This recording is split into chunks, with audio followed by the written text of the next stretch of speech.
Hello, I'm Owen from Square Balloon, and today I'm going to give you a quick tutorial on how to make this this text with a gradient feature on it. So it's you'll notice that it goes from a sort of pinky colour to a light purple colour on the right, unless you're colourblind, in which case that's what's happening. And you'll notice that the one below is slightly different. There's a pinky colour, and the light purple colour is actually on the line below at the end of that one. So I'm going to tell you how to do it, and then tell you why there's a difference between the two. So first things first, I've just created some very simple HTML, H2 and H3, and to give it away, the second one's got a class of inline. Wonder what happens there.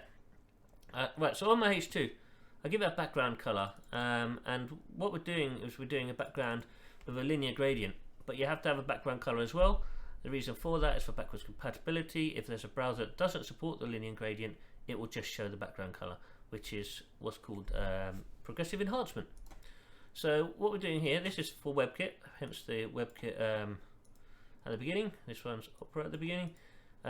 Linear gradient, and what we're doing is it's 60 degrees, which is the angle of the gradient, and it starts at this one on 0, and it ends on this colour on 100%. So if you can imagine that this end is 0 and this end is 100%, it's going from one colour to the other.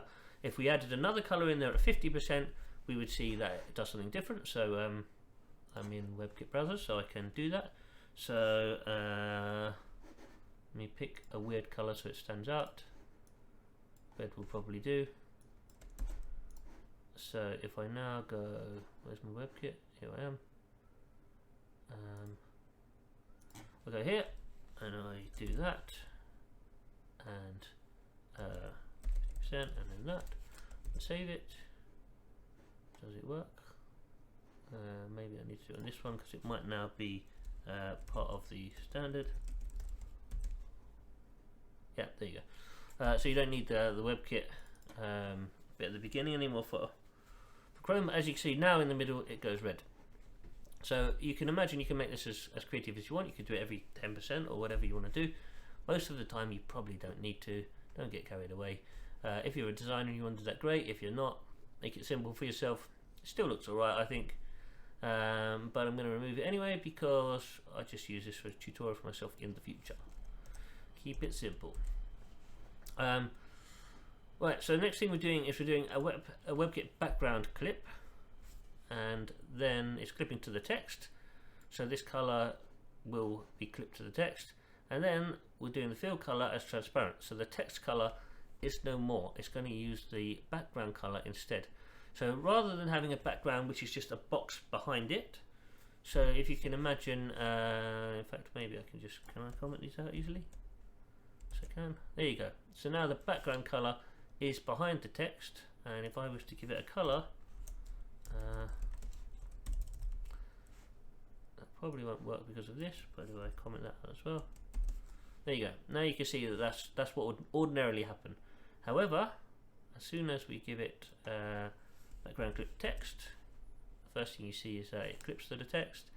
Obviously the colour, if I make it black, would be better.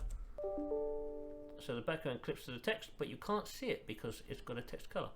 So if I now make the colour transparent, what you see is that it actually takes the background colour instead. Not highly complicated, but a really cool effect, and can make your designs really pop. Now you see that the second one is inline, display inline, and because of that, instead of this one takes the it takes the container, the width of the container, and it does it on the block element, which is a H2.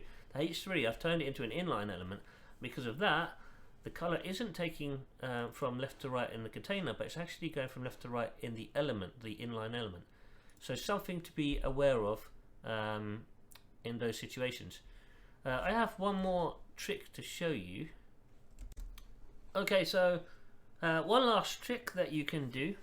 If I comment out my a background linear gradient, and then I put in a background GIF, you will see, although that might hurt your eyes, you will see that it is an animated background now. Let me see if there's a different one I've got.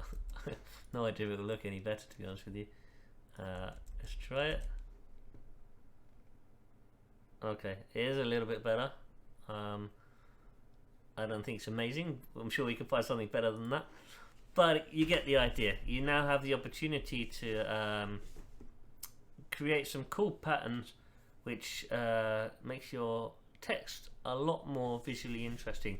It's almost like, you know, you're getting towards having some cool video effects that you might see and stuff like that. Anyway, I think this is a really cool effect. There's a couple of usages. Go forth, have fun, and enjoy the new knowledge. Thanks for listening. Don't forget to subscribe and comment below if you have any questions.